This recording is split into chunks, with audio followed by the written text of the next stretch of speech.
followed him upstairs to Emma's room and over to the window out of which Emma had fallen. He drew the curtains, threw open the window. Then he told her that he was the man Emma had loved, that he'd found out that she was responsible for Emma's death. And now she was going to die the same way Emma had died. He told her to throw herself out. At the last moment, she started to scream. Then she fell.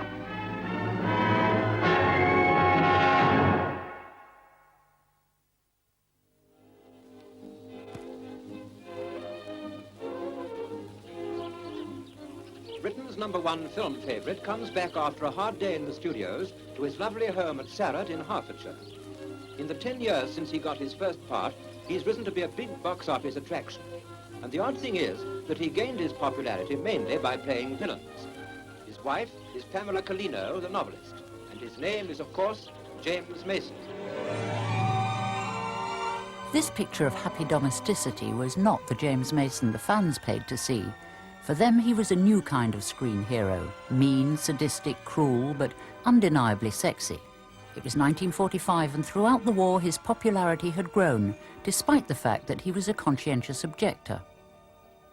I had the notion that wars and the horrors of wars, the horrors brought about by wars, would only be stopped if people actually stopped, individually, stopped taking part in them.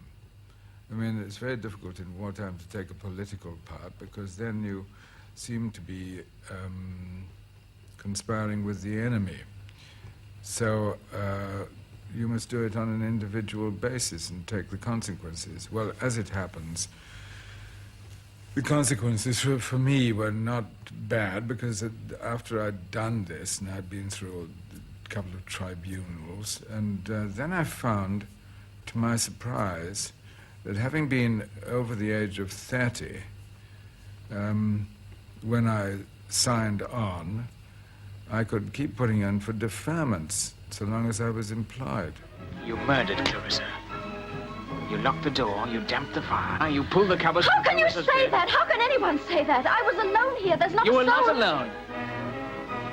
What do you mean? You thought you'd arranged it so well. You sent the nurse away.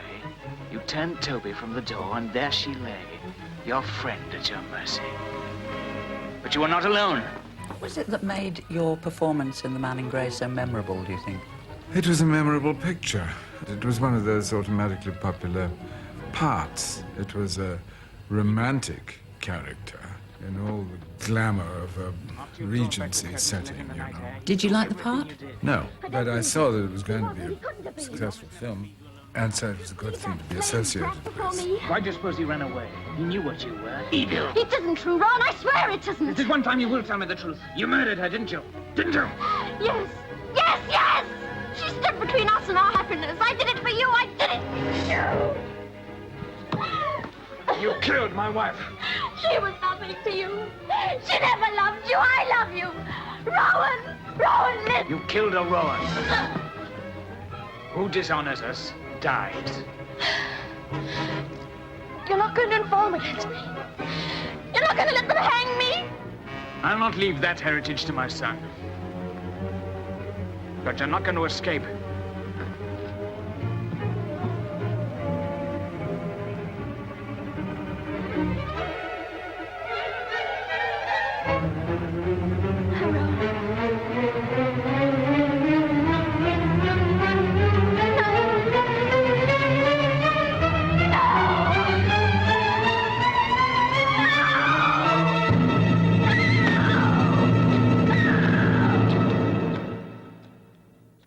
You were going to be an architect. In fact, you got a first at Cambridge. So how did you get into acting? Well, that was just because when I was at Cambridge, I did a couple of amateur shows, and I felt this new sensation of being loved while I was up on stage.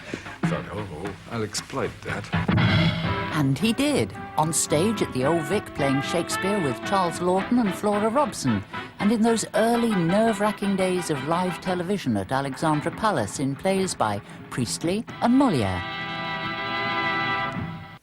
On your second film with Al Parker, the cameraman was Roy Collino.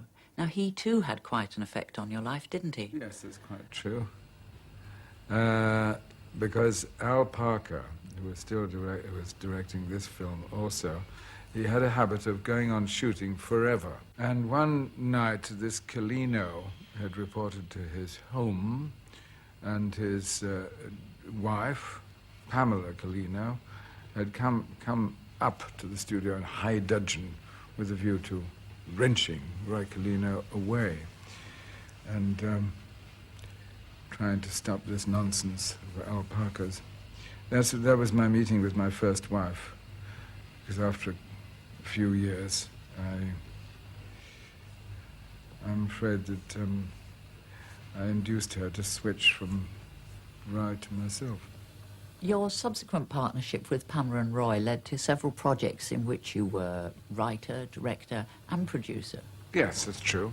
Did you enjoy that kind of control? Well, yes, because that's what I really wanted out of pictures. I never really got it. I mean, I got a degree of it from time to time, like that. We wrote a film script together because films were running out, and in 1938 there was hardly any films being made, perhaps 2 or 3 films being made. So we thought, well, if we want to go on working in films, we've got to make them ourselves. And we put together the sum of about £4,000. In fact, it was £4,500. And we made this film. The shadows stirred gently in the haunted darkness of the ruins. Suddenly, as the moon broke mistily through the clouds, I became conscious of an evil presence. Little did I know that a story stranger than fiction was about to unfold itself, that henceforth my life was to be entangled with that of a dangerous criminal. There he stood. Roy, who was the cameraman, who also wanted to be a director, he would be cameraman and director. We got Ozzie Morris, who was one of our most notable cameramen. He came with us. And that constituted the team. We wrote it. Pamela usually thought up the original idea.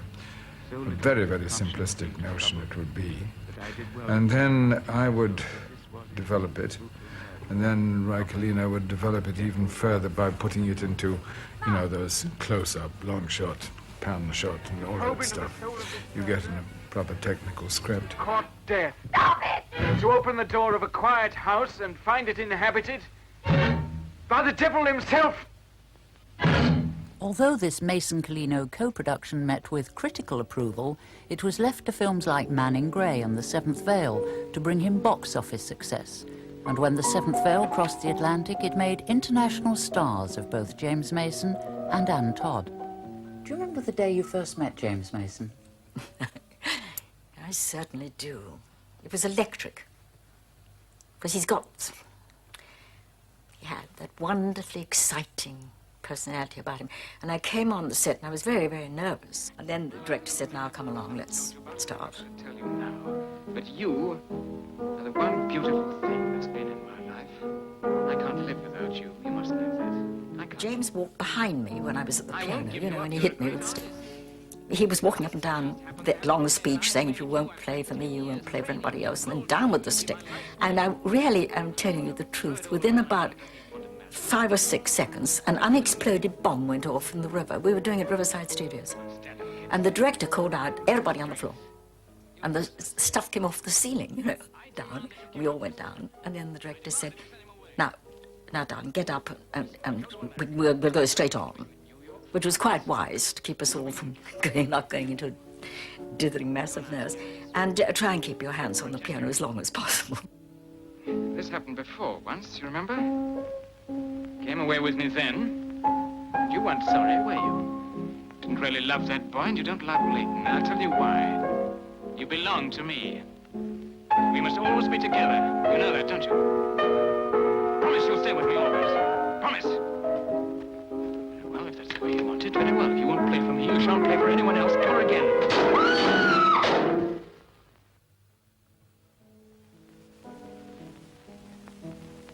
What was it about The Seventh Veil that made it special for you? A very rare romantic quality crept into that film. What happened was my then wife, Pamela, and I read the script and we came to the same conclusion, that the ending was wrong. because the girl, Francesca, went off with the young band leader. We thought that was rather dull, and we thought it would be much more interesting if she went off with her guardian. Doesn't she play beautifully? Is she playing? Yes. That's my Francesca.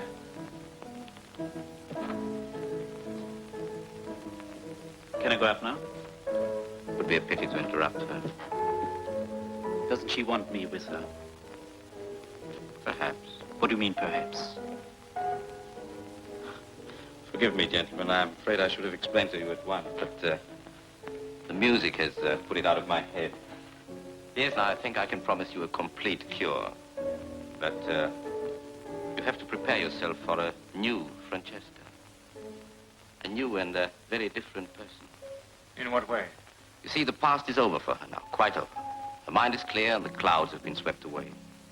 She's no longer afraid. Whether you will be entirely satisfied with the change in her, I don't know. But it might be wise not to expect too much. Are you trying to tell me she... I'm trying to tell you she will want to be with the one she loves, or the one she's been happiest with, or the one she cannot do without, or the one she trusts. And who's that? It would hardly be fair of me to say. James told me he loved the new unconventional ending. How did the public react to that? It was very sweet. Queen Mary paid me a very great honour, said, would I come to Marlborough House so we're going to show the seventh veil?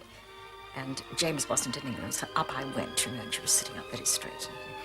And we came to the end of the film, and nobody spoke, of course, and she leant over and she said, oh, my dear child, you didn't go to that gentleman at the end, did you? I hadn't got my glasses. And I said, yes, ma'am, I did go to him. What a pity. Like you'd have gone to the nice, clean American in the beginning. Do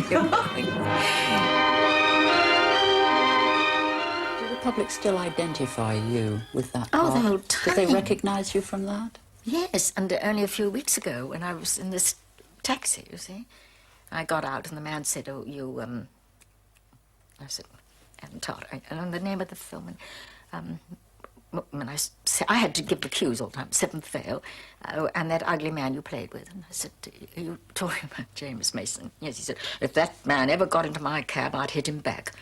You see, James started off a new fashion completely. I mean, we'd all had the sort of rather pure, goody-goody heroes and everything else, and he comes in and changes the whole pattern. In fact, I believe it was called The Star They Loved to Hate. But they didn't really hate him because they adored him. What do you think I want? You think it was me who betrayed you, but it wasn't. Come, that isn't worthy of you. You always had the courage of your iniquity. What are you going to do? What would you do to someone who'd sold you to the hangman? You don't know what it feels like to be strangled, do you? My lady, it's an experience we ought to share. You feel the rope crushing your windpipe. I mean, nobody'd done any part like that before. But Mason came along and broke the idea of what had gone on before and came over with tremendous sex, extremely fascinating, so that they began to think, oh, well, it's rather interesting to have somebody who's been very nasty playing the heroes. He broke their pattern completely. It's quite an experience to have had and survived. You know, after my friends had cut me down, it took them 2 hours to bring me round, and I had a hell of a sore throat. How did you find me? Easy, once I'd seen you in your coach with the skeleton arms. I laughed when I learned that the lady of the manor was a certain Lady Barbara. The secret passage. I searched the grounds. Once I'd found the entrance, I knew it'd lead to you. And now that you've found me? We're going to pick up our life together just where we left off. What do you mean? I meant to kill you at first. Then I began to remember those crisp, clear nights when we rode together. The thrill of the hours that followed when you put aside your trappings of the road and lay in my arms. Warm, yielding, lovely.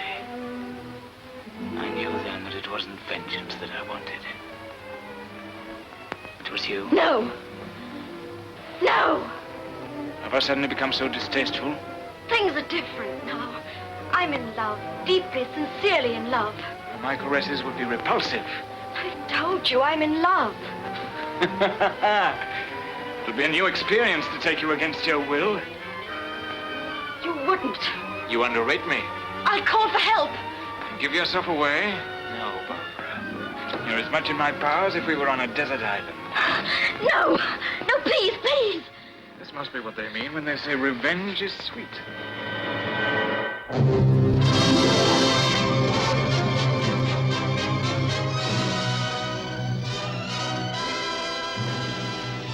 In 1944, and for 5 successive years, James Mason was voted one of the top 10 British stars.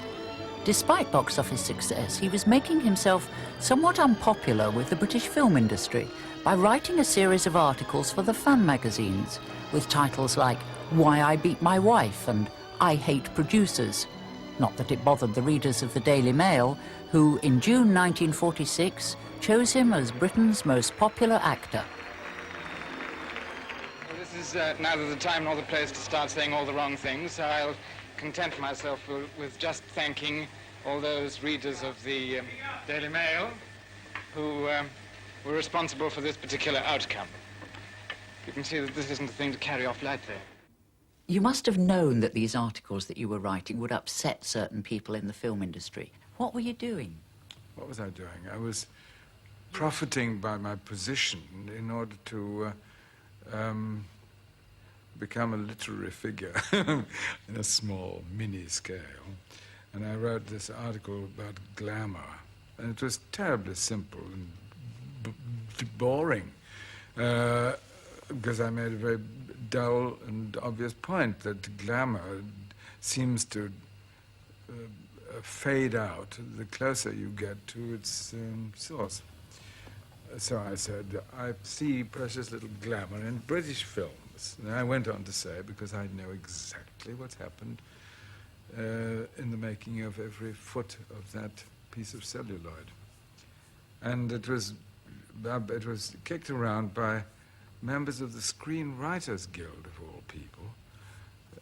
I was really surprised, and I got a letter from the president, who was Puffin Asquith, and he said, there must be no more of this, otherwise steps will be taken, or something, you know, that's a threat, a counter-democratic threat was thrown at me. So now I kind of profited by that in a silly way. I could have ignored it, of course, but since I'd at that moment made up my mind that I'd go to the States and see what it was like over there and become an international star, I kind of teased J. Arthur Rank by writing a pompous letter to him. His name was at the head of this stationery. And then, of course, the press took it up and gave me a bad time. You didn't have a lot of time for J. Arthur Rank anyway, did you? Well, no, I didn't, because I didn't think that he was the man to try and run our business in a boss kind of way, because he didn't know anything about making pictures. And I thought it was a mistake to spend a lot of money on trying to capture the international market, whereas we'd have a much better chance of capturing the international market by just making domestic comedies and domestic thrillers, which we did very well at that time. One of those being The Odd Man Out, in which you played a fugitive Irish gun runner. How do you rate that film now? I still rate it as one of the best. I mean, it might even sneak into my list of 10 best pictures, in spite of the fact that it's overwhelmed with comedies. Working with that particular director, what made that so good for you? Well, it was an extraordinarily good story, well written and well scripted. It was actually written by F.L. Green, who wrote the book, together with Carol Reed himself. Johnny. Kathleen. Is it really you? Come to me and see. I can't. If you are real, stretch out your hand to mine.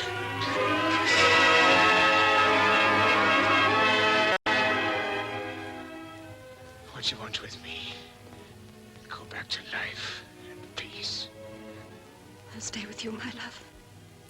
Hold up your head. Don't cry.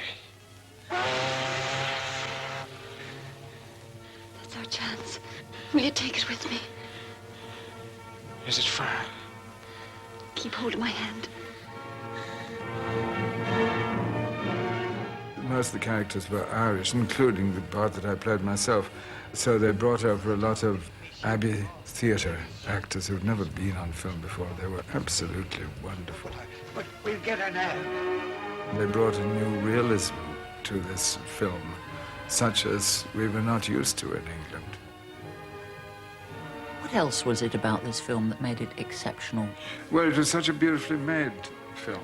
I had my favorite director, Carol Reed. He was a really wonderful director. What singled him out as special for you? Well, because when it came to staging individual scenes or presenting individual characters, he was absolutely complete and human in his attitude and made it realistic and touching at the same time. He was a very, very powerful director.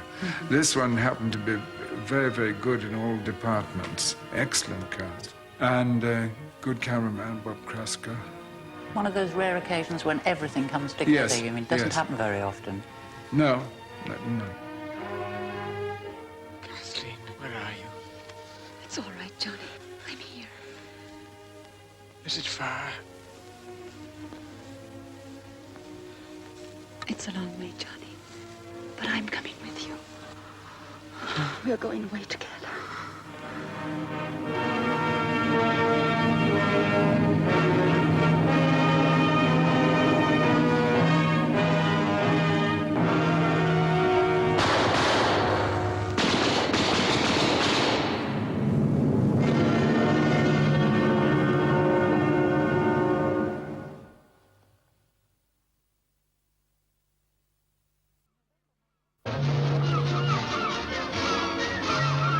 In November 1946, Mason arrived in New York with his wife Pamela, their housekeeper, 5 cats, a valley and his dog, and a second-hand ambulance. All aboard, we'll soon be sailing toward the city of old New York. It was not the most auspicious time to have chosen to try his luck as a freelance actor in America. News of his squabble with J. Arthur Rank had travelled ahead of him. He was also heavily involved in litigation with an American agent, David Rose, which would prevent him from working in Hollywood for the next 2 years. Looking at my career from the outside, it would be perfectly legitimate to say that I screwed up my career by going to Hollywood, because I would have had a more interesting career, perhaps, if I'd stayed in England. That's quite so. Nevertheless, one makes decisions, one makes the decision, the only decision one can make at any given time. It may not be the best from an outsider's point of view, but it's best from my point of view because it's something I wanted to do, something I had to do. After a frustrating year working in New York, he took the plunge and, despite the legal risks, moved to Hollywood.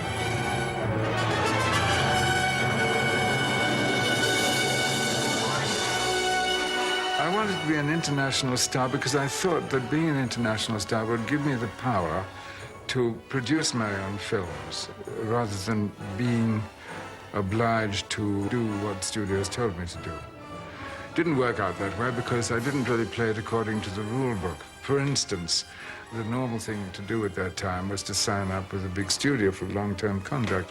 Well, that was something that I couldn't quite swallow. So I tried to be a freelance actor, and it was very difficult to make a start in Hollywood.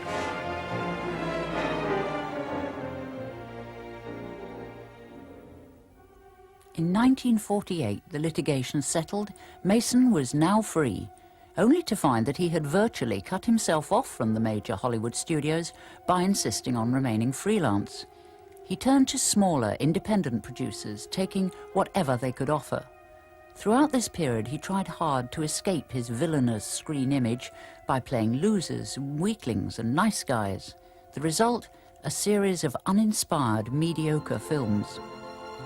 It was not until 1951 that he finally signed with a big studio and got a part worthy of his talents.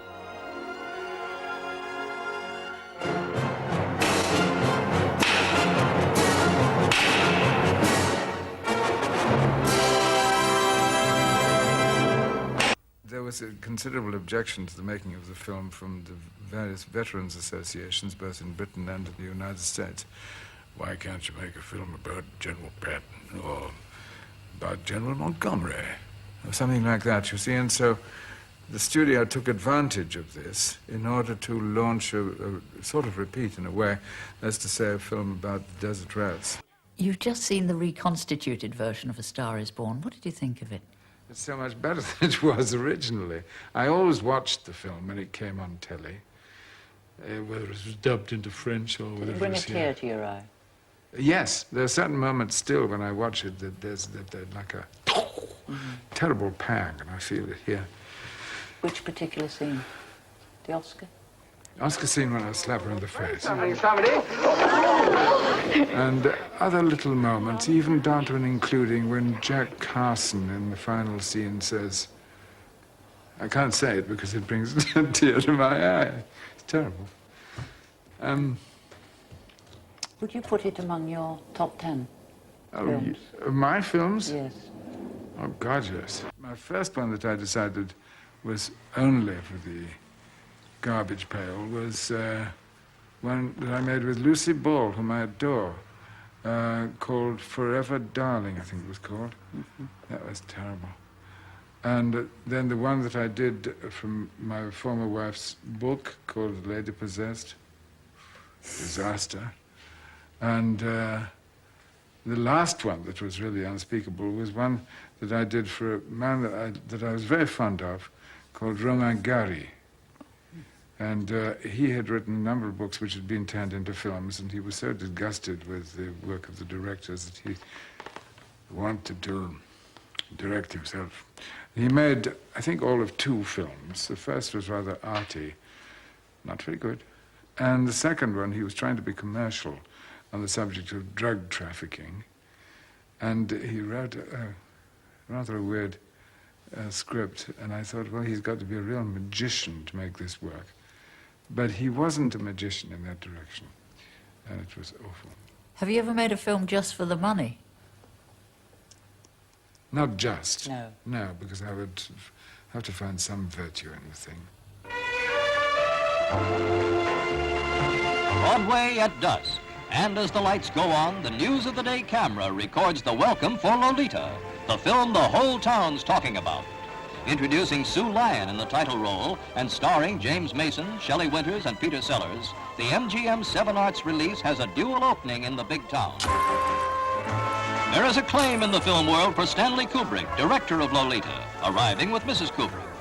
In this film, Mason played Lolita's middle-aged seducer, Humbert Humbert, the part Kubrick originally chose for Peter Sellers. In the end, Mason and Sellers decided to swap roles, with the result that Mason gave one of the best performances of his career. And now, Sue Lyon and James Mason. The capable young actress, who was 14 when she received the nod to play the title role in Lolita, shares the plaudits of the critics and movie fans with Mr. Mason, a veteran of many great starring performances.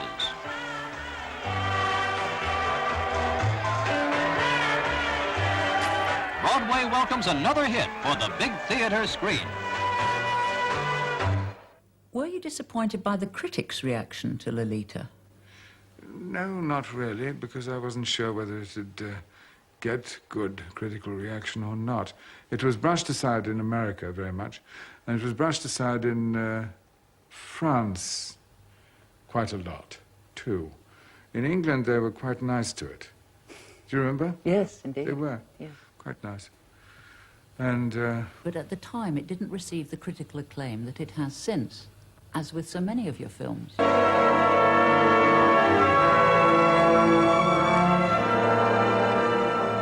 Even in your later films, when you were established as an international star, you still seem to end up playing villains. Yet, it always astonishes me the endless variations you bring to the heavy. well, I never think of them as heavies, for one thing. That's why they come out different, I guess. I just look for the real character that can be constructed out of the given materials. I don't even usually present them as men with a guilty conscience, or who are conscious, who've done anything dirty or tricky. This is fun, isn't it, like this? Just the 2 of us, all alone.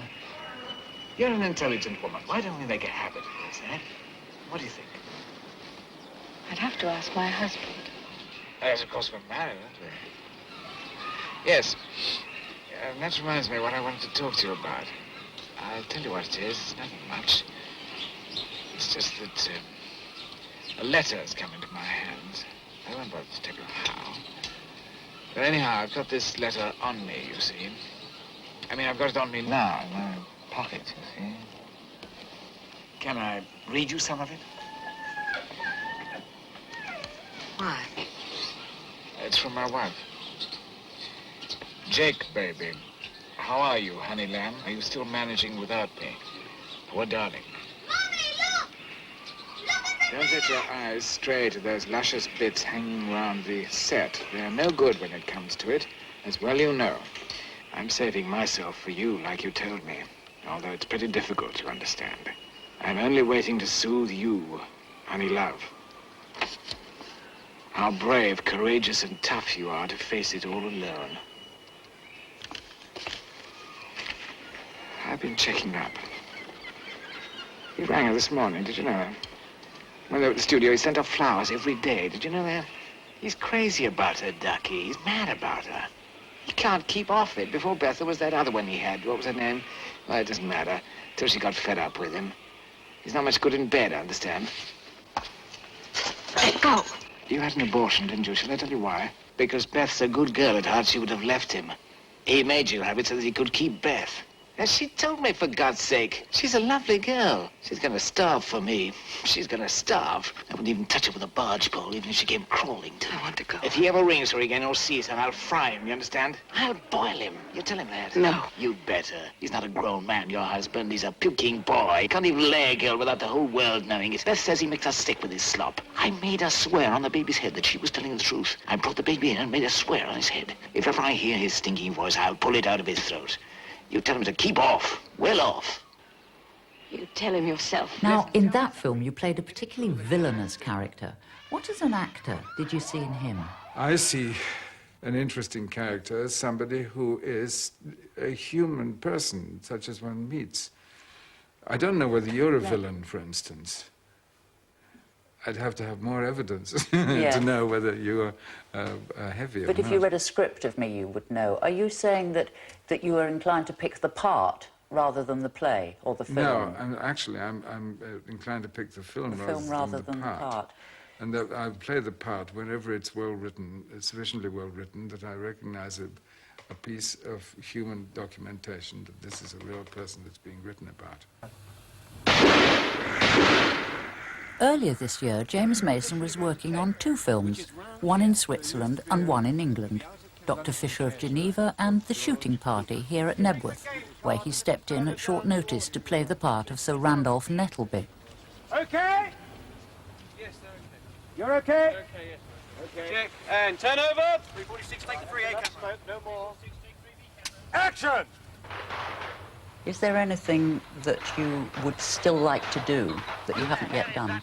No, I just enjoy what I'm doing. I don't say that everything I do is either particularly good or particularly interesting, but nevertheless, call it a challenge if you wish, but I don't see it as a challenge. It's just an effort to be involved of making the best that we can do in the form of film, because I love film as a medium. Cut it! Back where you go! So they had 3 cameras, had one at the top, did they? One They had one there, and one there, and one 2 there. here with Yes, us. Put those birds back. Give you a slightly delayed. Count 1, 2, 3 after that. Okay, Daniel? Yes. Okay, count 3. 3. Turn over! Turn on. Oh, you have to get that card back. 46, take 2B camera. Action! You've always been something of a rebel. Is that still true? I think I started off as being a rebel.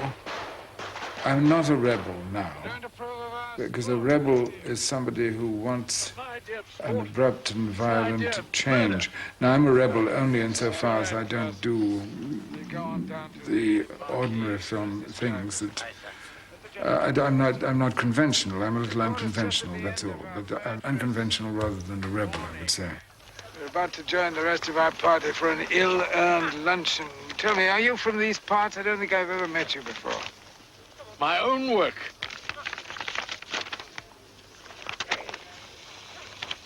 The rights of animals. Vindication of the doctrine of universal kinship. Oh, yes. Well, these pheasants, of course, wouldn't have been here at all if we hadn't have bred them, hatched them, reared them. One could argue that we give them life, and then after a bit we take it away from them again, abrogating to ourselves somewhat godlike powers, I admit, but don't let's be legalistic about it. This is a very well-produced pamphlet. Where do you get a thing like this printed? Is it expensive? You don't mind my asking you? Oh, no, not at all. I know a very good printer at Dorking, just near where I live. An excellent man of anarchistic views. He gives me very good rates. Our special terms. Cut it! Just do this very slowly, purely for trap. One more. Okay. Just one more. Hey, thank you. Just one more. How long will it take them to get there? Well, no, it's no good. We've got the whole 3 bloody cameras. Right, how are you for light, Fred? Okay. Turn over. 347, take 3. Action car, action car. How do you see yourself as a person? Well, I see myself as a person who tries to do the right thing by my own set of standards, which are not strictly religious. They are tinged with a certain morality. But there again, you see, I haven't formulated these things. Perhaps I ought to hurry up and do so.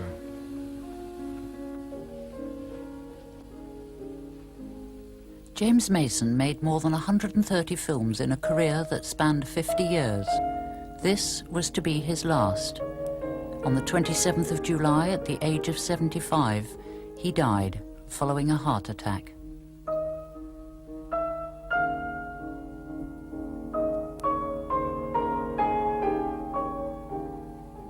Looking back, is there anything you'd have done differently?